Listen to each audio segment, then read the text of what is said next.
கடந்த நாட்களில் கூட பல திருச்சபைகளிலே நாங்கள் போய் வந்திருக்கும் போது என்ன அப்படின்னு கேட்டீங்க அப்படின்னா, ரட்சிப்புக்கு ஏற்ற வார்த்தைகள் கிடைக்கல. தேவனுடைய அநேக மகிமையான காரியங்கள் ஒன்று விளங்கவில்லை. ஆனால் புதிய ஆராதனை மட்டும்தான் நாங்க பண்றோம். அதுல என்ன அப்படின்னு கேட்டா, ஏகப்பட்ட பொய்யான காரியங்களை என்ன பண்ணுகிறார்கள், பேசுகிறார்கள். அதுல ரொம்ப சந்தோஷம். பொய்யான கதையை விடுவாங்க, அதை கேட்டு ரொம்ப சந்தோஷம். மக்களுக்கு இது ஒரு பெரிய ஆசீர்வாதம் நினைச்சு நம்பிட்டு போறாங்க. வேதனையாக இருக்கிறது. அது காரணம் என்ன அப்படின்னா, கிறிஸ்துவத்தின் உண்மைகளை தெரியவில்லை.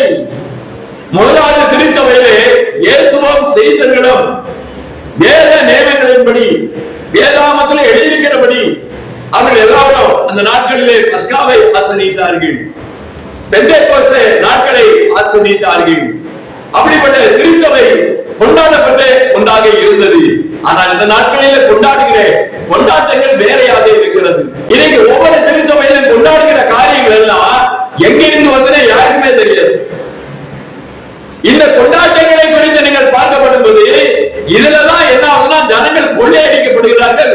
அவர்கள் என்ன பண்றாங்க, சாத்தான் அழியிட்டு போயிடுறாங்க. வேதாகமம் தெளிவாக சொல்லுகிறது. கொலேசியருடைய புத்தகத்திலே 2வது அத்தியாயம் 8வது வசனத்தை நாம் பார்க்கப்பட்டது. லௌகிக ஞானத்தினாலோ மாயமான தந்திரத்தினாலோ ஒருவனும் உங்கள் கொள்ளை கொண்டு போகாதபடி எச்சரிக்கிறார்கள். வேதத்துல யாரு கொள்ளையடிக்கப்படுகிறார்கள்? ஐயா, வீட்டுல பணம் காசு கொள்ளை இல்லை, தங்க வெள்ளி கொள்ளை இல்லை, ஆத்மாக்கள் கொள்ளையடிக்கப்படுகிறார்கள். எப்படி கொள்ளையடிக்கப்படுகிறார்கள்? லௌகிக ஞானம், ஆண்டவருக்கு பிரியமில்லாத ஒரு காரியம். இந்த உலகத்தினுடைய ஞானத்தை கொண்டு சுய சிந்தனையிலே சுய நீதியை நிலைநிறுத்துகிற சபைகள் ஏராளமாய் உலகத்திலே இருக்கிறது. இதனால என்ன அப்படின்னா, சாத்தானுக்கு ரொம்ப வசதியா போச்சு. அவன் ஆடுகள் எல்லாம் அங்கங்க என்ன பண்ணிருக்கான், ஏற்பாடு பண்ணி வச்சிருக்கான். அப்ப அந்த ஆர்டினேஷன் கொடுத்தது யாரு அப்படின்னா, சாத்தான் தான். பிசாசுடைய கூட்டங்கள் நிறைய ஊழியக்காரர்களை ஏற்படுத்தி வச்சிருக்கு. நிறைய திருச்சபைகளிலே பிஷப்மார்கள் என்று சொல்லி, மேனேஜர் என்று சொல்லி, நிறைய ரெவரண்ட் என்று சொல்லி நிறைய ஊழியக்காரர்கள் இன்னைக்கு இருக்கிறாங்க. தீர்க்கதரிசிகள் இந்த போர்வையில நிறைய பேர் இருக்கிறாங்க. அவங்க வாயில வர வார்த்தையை பாருங்க, வேதத்தில் இருந்து வருகிறதா இருக்க. ஆசீர்வாதமான வார்த்தைகளை மட்டும் கொள்ளையிடும், அதை உள்ளே இருந்து எடுப்பாங்க. கடைசியில வெளியில வந்து பார்த்தா, நாங்கள் இயேசுவை அறிவிக்கிறோம் என்று சொல்வார்கள். இந்த 2 வார்த்தையை சொல்லி எல்லாரும் ஏமாத்திடுவாங்க. பாஸ்டர்மாக்கு நிறைய மீட்டிங் பார்த்திருக்கிறாங்க. அவங்க பார்த்த மீட்டிங் எல்லாம் பார்த்தா அவங்க நிறைய சாட்சி சொல்லுவாங்க. இந்த 300 ஆண்டுகள் இயேசு கிறிஸ்துவினுடைய பிறப்புக்கு பின்பு முதலாம் திருச்சபை எருசலேமிலே தொடங்கிய திருச்சபை. அங்கே 67 இருந்து 70க்குள்ள என்ன ஆச்சு அப்படின்னா, ரோமானிய பட்டாளங்கள் அதை அடித்து நொறுங்கி நாசம் பண்ணினார்கள், துவசம் பண்ணினார்கள். அநேக துன்புறுத்தலுக்கு ஆளாகி இருக்கக்கூடிய கிறிஸ்தவர்கள் அப்படியாக எங்கே வந்து சேர்ந்தார்கள் என்று பார்க்கப்படும் போது அந்தியோக்கு வந்தார்கள். அந்தியோனுடைய திருச்சபையில இருந்தார்கள். சீட்டு போட்ட ஒவ்வொரு அப்போஸ்தலரும் ஒவ்வொரு தேசத்துக்கு போனார்கள். ஒவ்வொரு தேசத்திலும் ஊழியம் செய்வதற்காக கர்த்தர் அவர்களை உருவாக்கி வைத்திருந்தார். எப்படி உருவாக்குறார்?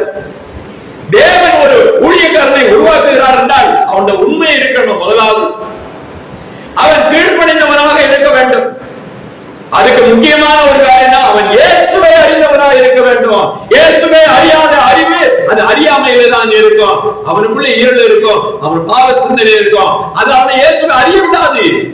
உலக சிந்தனையை வச்சுக்கிட்டு இயேசுவை அறியணும்னா அறிய முடியாது. அதுதான் இங்கே சொல்லப்பட்டிருக்கு. லௌகீக ஞானத்தினாலே கொள்ளையடிக்கப்பட்ட ஜனங்கள் இந்த நாட்களிலே, ஒவ்வொரு திருச்சபையிலும் இந்த நாட்களில் என்ன ஆச்சு அப்படின்னா, ஆண்டவரிடத்துல சேர முடியல, ரட்சிப்பை சோதரிக்க முடியல. அவங்களுடைய திருச்சபை தொடங்கி 3 நூற்றாண்டுகளிலே எந்த பண்டிகையும் கிடையாது. வேதாகமத்தில் சொல்லப்பட்ட பண்டிகை மாத்திரம் இருந்தது. ஆராதனை ஒழுங்காக இருந்தது. அழகாக வார்த்தைகளை பேசினார்கள். எல்லாம் ஒழுக்கத்துடனே இருந்தார்கள். ஒரே தரமாக இருந்தார்கள். ஒரே ஐக்கியமாக இருந்தார்கள். ஒரே வேத புத்தகம் இருந்தது. ஒரே தேவன் இருந்தார். ஒரே தேவனுடைய பத்துக்கப்பன் இருந்தது. திருச்சபையிலே எந்த மாற்றமும் இல்லை. கர்த்தருடைய வார்த்தை தள்ளிவிடாமல் இருந்தார்கள். இயேசுவுடைய உபதேசத்தை அங்கீகரித்தார்கள்.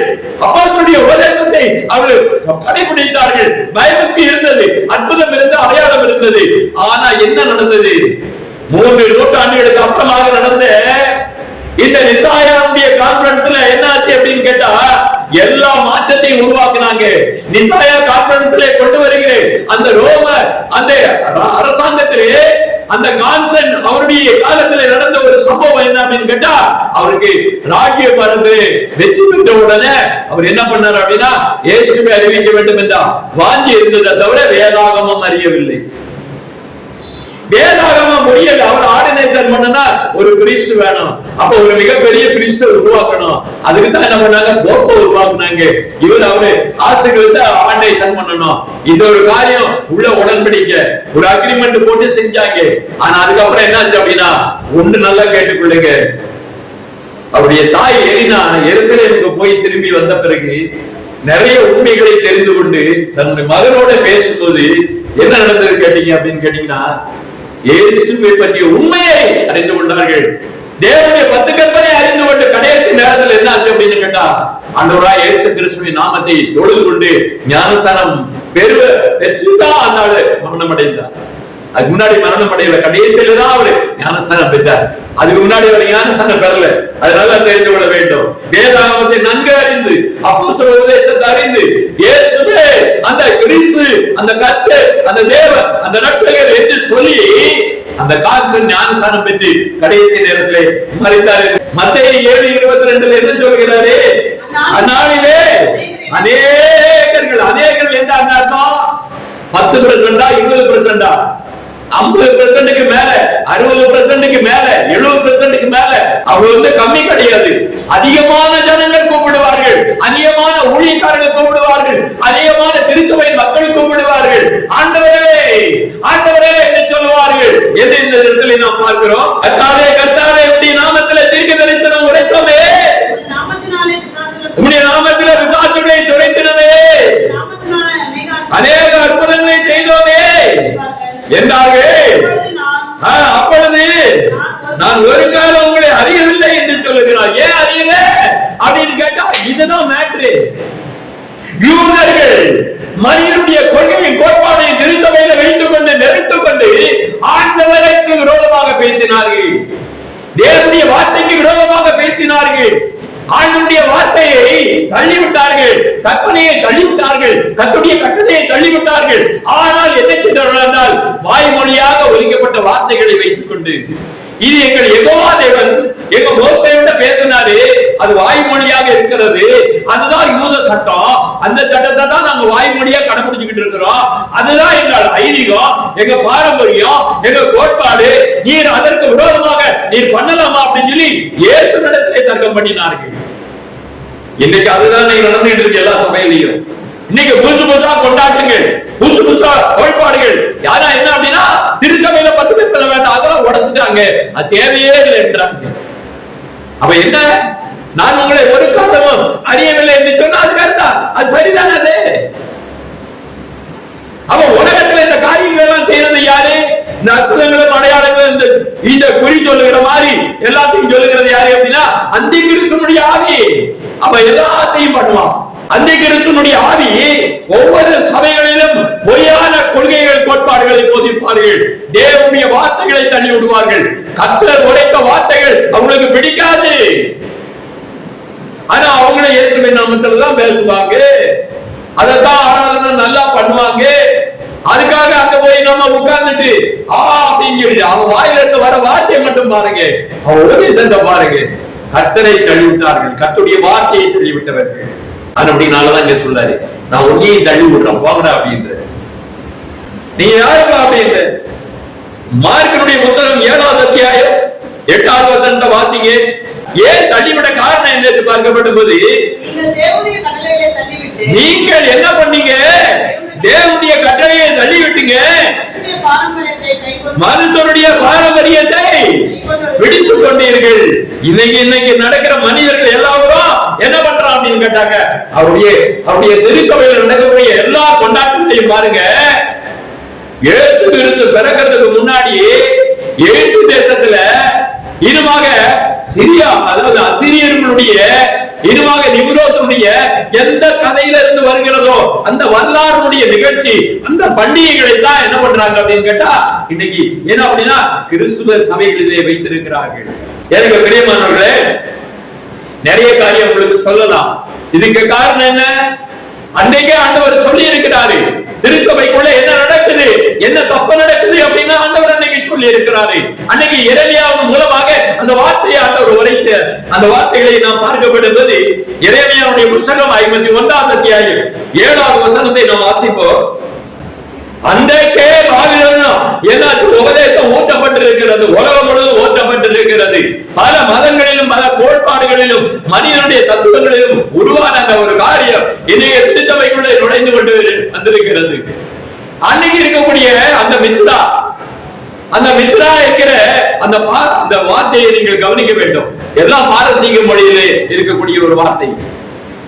அந்த அசிரியர்கள் சிறியர்களுடைய அந்த வார்த்தையிலே அந்த இங்கே எகிப்து தேசத்திலே வழங்கப்படக்கூடிய அந்த தேவனுடைய காரியங்கள், அதை தான் இன்னைக்கு என்ன ஆச்சு அப்படின்னா இன்னைக்கு ஆண்டவர் உயிர்த்தெழுந்தான்னு சொல்ல மாட்டான், இன்னைக்கு ஈஸ்டர் தான் சொல்லுவான். ஏன் அப்படின்னு கேட்டா அந்த பாரம்பரியம் வருகிறது, எங்கே உள்ள வருகிறது? என்னைக்கோ புராணத்தில் இருக்கக்கூடிய காரியங்கள், ஒரு மதத்தில் இருக்கக்கூடிய காரியங்கள், அந்த பாபிலோனுடைய உபதேச காரியங்கள் எல்லாம் சபைக்குள்ள முள்ள முள்ளமா உள்ள வந்துருச்சு. இன்னைக்கு ஈஸ்டர் என்கிற ஒரு வார்த்தையை சொல்லுங்க, வெக்கமா இல்ல? அப்படி ஒரு வார்த்தை சொல்லலாமா? அது யாரு? அது எங்க இருந்து வந்தது? லார்டு மித்ரா என்று சொன்னா சூரிய கடவுள். சூரிய கடவுளை வணங்கி கொண்டிருக்கிற இந்த ஈராக் தேசம், அந்த பாரசீக தேசம், அந்த கூட்டத்தில் இருந்து வருகிற அந்த காரியத்தை தான் இன்னைக்கு என்ன பண்ணி இருக்கிறாங்க அப்படின்னா இந்தியாவில் இருக்கக்கூடிய சில மதங்கள்ல என்ன அப்படின்னா சூரிய வணக்கத்தை வச்சிருக்கிறோம். அதர்வன வேதத்துல இருக்குது, ரிக்கு வேதத்துல இருக்குது. இந்தியாவுக்கு எப்படி வந்தது? எல்லாம் பாரசீக தேசத்துல இருந்து உள்ள வந்தது, எல்லாம் மெசபடோமியால இருந்து வந்தது, ஒரு ஜாதியின் இடத்துல இருந்து வந்தது. இந்த டிசம்பர் 25 எங்க இருந்து வந்தது? அந்த நிம்ரோதுடைய ஒரு பிறந்த நாள் என்று நாம் பார்க்கிறோம். சரி, ஜனவரி 1 எங்க இருந்து வந்தது? ஏன் வரணும்? அது ஜூலியஸ் சீசர் கொண்டாடின பண்டிகை இன்னைக்கு ஏன் எந்த திருச்சபையில் வருகிறது? இன்னைக்கு என்ன அப்படின்னா தேவனுடைய வார்த்தைகளை அப்படியே தள்ளிடுறது, பண்டிகையை பிடிச்சுக்கிறது. எங்க இருந்து வரீங்க நீங்க? எந்த தேசத்திலிருந்து வந்திருக்கிறீங்க? எந்த குழப்பமான ஒரு சூழ்நிலை கர்த்தர் உங்களை தள்ளிவிடாதபடி எச்சரிக்கையாக இருங்கள். இதுதான் வேதாகமம் சொல்லுகிறது. ஆண்டவராகிய இயேசு கிறிஸ்துவினுடைய ஒரு வார்த்தையை தள்ளிவிடும்படியாக பல ஜாதிகளும் ஒரு கூட்டங்களும் ஒரு திட்டம் போட்டாங்க. என்ன அப்படின்னா இயேசு வருவாரு, 3 நாள் என்ன பண்ணாரு? பூமியின் இதயத்திலே இருப்பார். 3 இரவையா 3 பகலையா 72 மணி நேரம் கணக்க பாருங்க. ஞாயிற்றுக்கிழமை தாண்டி வருது. அப்ப வெள்ளிக்கிழமையில இருந்து கணக்கு போட்டா 3 நாள் தான் ஞாயிற்றுக்கிழமை. அன்னைக்கு ஓய்ந்து இருந்தாரு, அன்னைக்கு தான் ஓய்வு நாள் அப்படின்னு சொல்லி அப்படியே சொல்றான். அப்படியே சொல்லிட்டு என்ன பண்ணா அப்படின்னா யூதர் காலண்டர் போய் அந்த யூதர் காலண்டரை தள்ளிவிடு அப்படின்னு சொல்லிட்டு தான் இன்னைக்கு புது காலண்டர் நம்ம வச்சு ஓட்டிக்கிட்டு இருக்கோம். அவன் ஓய்வு நாள் கொண்டு வரதுக்கு ஆதாரத்தை எங்க இருந்து முடிக்கிறான் பாருங்க, காலண்டர்ல இருந்து கொண்டு வரான். நமக்கு புரியலையா? ஆண்டவராகிய தேவன் சொல்லுகிறார் 3ஆம் நாள் உயிர்த்தெழுவேன் என்று சொல்லுகிறார். ஓய்வு நாளின்படி அவர் ஓய்ந்திருந்தார் என்று சொல்லப்பட்டிருக்கிறது. கர்த்தரின்படி ஓய்ந்திருந்தார்கள். மறுநாள் காலையில போறாங்க, அங்க நடக்கிற சம்பவம். வெள்ளிக்கிழமை அவர் அடிக்கப்பட்ட குப்புரை நன்றாக தெரிகிறது. தேவனுடைய ஆதாரம் தெளிவாக வேதத்தில் சொல்லப்பட்டிருக்கிறது.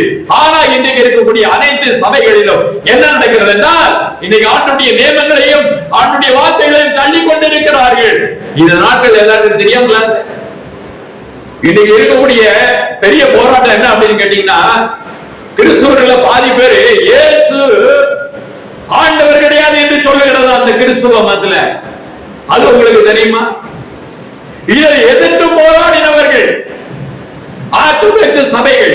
கத்தோலிக்க சபை முதல்ல உருவாக்கும் போது எப்ப 325ல கத்தோலிக்க சபை உருவாக்கும் போது இதை எதிர்த்தது யார் அப்படின்னு கேட்டா ஆண்டுடைய திருச்சபைக்கு விரோதமாக நீங்கள் பேசுகிற செய்கிற இந்த காரியத்தை நாங்கள் வெறுக்கிறோம், நாங்கள் எதிர்க்கிறோம். யார் அப்படின்னா ஆர்த்தடாக்ஸ் சபைகள்.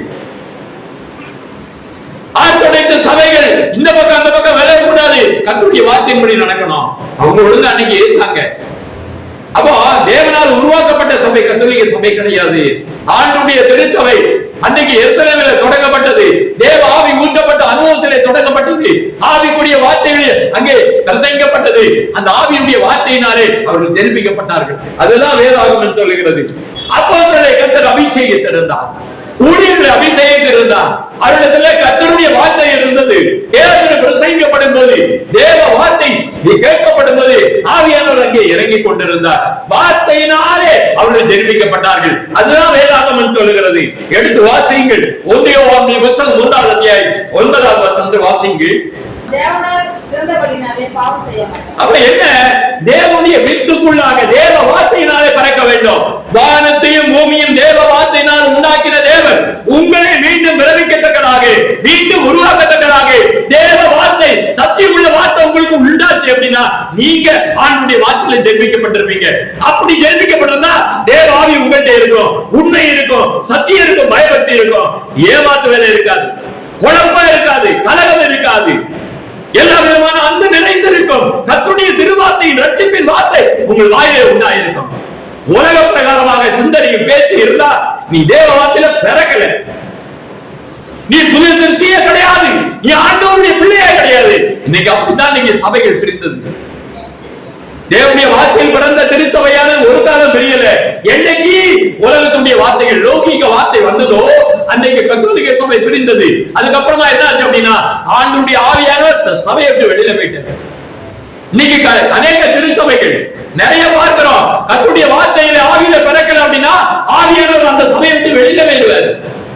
அவ ஆராதனை மட்டும் போகும். அந்த அந்தி கிறிஸ்து உள்ளே இருப்பான், வேற யாரும் இருக்க மாட்டான். சற்று நாம் புரிந்து கொள்ள வேண்டும். இன்னும் நம்மளுடைய வாழ்க்கையில என்ன இருக்கு? நமக்கு அடையாளம் வேண்டும், உறுதி வேண்டும். அடையாளம் இல்ல, உறுதி இல்லை அப்படின்னா பலவம் கிடையாது. வேத வார்த்தை சொல்லுகிறது, வார்த்தையினால் ஜெனிப்பிக்கப்பட்டீர்களே என்று சொல்லப்பட்டிருக்கிறது. அப்ப வானத்தை பூமியை படைத்த தேவன் உங்களுக்குள்ள ஒரு படைப்பை, உங்களுக்குள்ள ஒரு சிருஷ்டிப்பை தேவனுடைய வார்த்தையை கொண்டுதான் உங்களை உருவாக்குகிறார். கர்த்தருடைய வார்த்தையினால் நீங்கள் உருவாக்கப்பட வேண்டும். வேதாகமத்தை தேடல் இல்லை, கர்த்தருடைய வார்த்தை உங்களுக்குள்ள நிறைஞ்சிரும். படிப்பறிவு இல்லாத, வேத அறிவு இல்லாதவன் தான் இருந்தான். தென்னைப்பத்தில் ஆவியானவர் வந்த உடனே வாயிலிருந்து தேவ வார்த்தைகளாம் புறப்பட்டு வருகிறது. இவங்க கல்லாதவர்கள், படிப்பறிவு இல்லாதவர்கள் எப்படி எல்லாம் பேசுறாங்க. அப்ப ஏன் வார்த்தையில ஜெனிப்பிக்கப்பட்டார்கள்? ஆண்டவருடைய வார்த்தை உங்களுக்கு தெரியும். நிறைய காரியங்களே இதெல்லாம் ஏற்றுக்கொள்ள முடியாதா, புரிந்து கொள்ள முடியாதா? அது ஆவிக்குரிய நிலையில இருக்கிறவர்கள் தான் புரிந்து கொள்வார்கள், மற்ற யாரும் பிறக்க முடியாது. ஏன்னா ஆவியுடைய பிறப்பு அப்படியாக இருக்கிறது. ஆவியுடைய பிறப்பே தெரியலையே இன்னைக்கு ஜனங்களுக்கு. வசனம், சத்திய வசனம் தெரிஞ்சா தானே வரும். ஆண்டவர் சொல்லுகிற ஒரு வார்த்தையை நாம் பார்க்கப்படுவது, நீங்கள் ஜெனிப்பிக்கப்பட்டீர்கள். அப்படி ஜெனிப்பிக்கப்படும் போதுதான் என்ன நடக்கும் அப்படின்னா, கலாத்தியருடைய புத்தகம் 4ஆம் அத்தியாயம் 6ஆவது வசனத்தை வாசிப்போம். மேலும் நீங்கள் புத்திரராய் இருக்கிறபடினால் அப்பா பிதாவே என்று கூப்பிடத்துக்கு அப்ப நீங்க அவருடைய பிள்ளைகள், நான் அவருடைய மகள், நான் இப்படியாக அவருடைய மகன், அவருடைய பிள்ளைகள் என்று சொன்னா ஆண்டவர் சொல்லுகிற வார்த்தையை திரும்பி பாருங்க. உங்களுக்குள்ள புத்திர சொல்லுகிற ஆவி இருக்கணும். அப்ப ஆவியுடைய என்ன ஆச்சு அப்படின்னா ஒருமைப்பாடு வருகிறது. தேவனுடைய இசைந்து வாழ்கிற வாழ்க்கை தொடங்குகிறது. தேவனுடைய ஆவிக்குரிய குற்றம் பெறப்படுகிறது. தேவனுடைய ஆவிக்குரிய திருச்சபை இருக்கிறது. ஆண்டுடைய ஆவினால் நிறைந்த பிள்ளைகளா இருக்கிறாங்க. அப்போ பிள்ளைகள் கேட்டா அப்பா இல்லைன்னு சொல்ல மாட்டாரு, எல்லாம் கேட்டதெல்லாம் கிடைக்கும். ஜெபம் பண்ணா அப்படியே நடக்கும். இதுதாங்க உண்மை. பிறப்புக்குள்ள இருக்கணும், அவருடைய ஆவிக்குள்ள இருக்கணும். அப்பா நீங்க கொடுங்க செய்யுங்கன்னா கண்டிப்பா செய்வார். அதுதான் திருச்சபையினுடைய முதலாவது திருச்சபையினுடைய வரலாறை நாம் இங்கே பார்க்கிறோம். கர்த்தருக்கு ஸ்தோத்திரம் உண்டாவதாக. ரோமருடைய புத்தகம் 10ஆம் அத்தியாயம் 2-5 வரைக்கும் வாசிக்கப்படுவது, தேவனை பற்றிய வைராக்கியம் இருக்கு. ஆகிலும் அறிவு கேட்ட வைராக்கியம் இல்ல, தேவ நீதியை அறியாமல். அதுதான் மேட்ரு.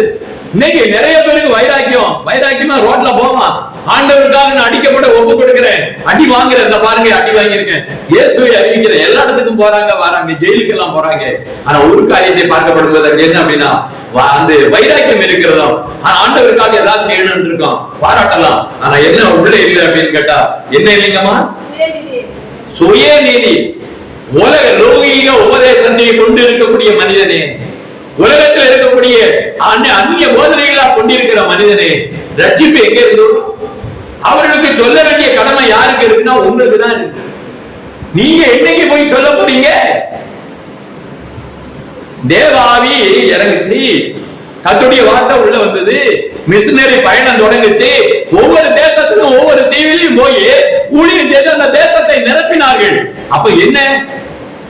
அப்ப அந்த ஊற்றப்படுற அனுபவம், அந்த ஆவிக்குரிய அனுபவம் எங்க இருந்து வரும்? அந்த ஊழியத்திலே எப்படி வருகிறது? நீங்க யோசித்து பார்க்க வேண்டும். இப்படிப்பட்ட ஊழியர்களை செய்தவர்கள் அந்த நாட்களுடைய மிஷனரிகள் என்பதை நான் பார்க்கிறோம். நிறைய பேர் பக்க வழியா நுழைஞ்சிடுறாங்க. இப்படியாக நுழைஞ்சு என்ன பண்றாங்க? மனிதனுடைய கோட்பாடுகளை ரோம சபையில முதல்ல கொண்டு வந்தாங்க. கொண்டு வந்த உடனே தான் அதுக்கப்புறம் தான் பிரச்சனை வந்தது. என்ன அப்படின்னு கேட்டா, யூதாவுடைய புத்தகம் 3வது வசனம் 4வது வசனத்தை வாசிக்கி. பிரியமானவர்களே, பொதுவான ரட்சிப்பை குறித்து உங்களுக்கு எழுதும்படி நான் மிகவும் கருத்துள்ளவனாக இருக்கையில் பரிசுத்தவான்களுக்கு ஒரு விசை ஒப்பு கொடுக்கப்பட்ட விசுவாசத்திற்காக நீங்கள் தைரியமாய் போராட வேண்டும் என்று உங்களுக்கு எழுதி உணர்ந்தது அவசியமாய் இருக்கிறது. 4வது வசனம், ஏனெனில் நம்ம தேவனுடைய கிருபையை காம விகாரத்துக்கு எதுவாக புரட்டி உண்டான ஆண்டவராகிய தேவனையும்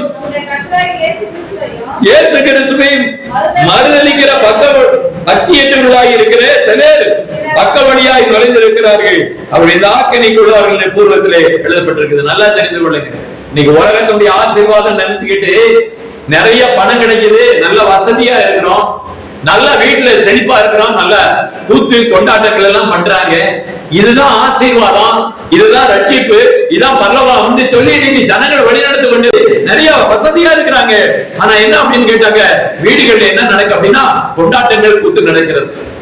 ஒரு மகிழ்ச்சியான ஒரு சம்பவம். இதுதான் அவங்களுக்கு ஆண்டவர் கொடுத்த மகிழ்ச்சி, இதுதான் உங்களுக்கு சந்தோஷம், இதுதான் ரட்சிப்பு அப்படின்னு சொல்லி இன்னைக்கு என்ன அப்படின்னா செழிப்பின் உபதேசம் போய் கொண்டிருக்கிற தேசத்துல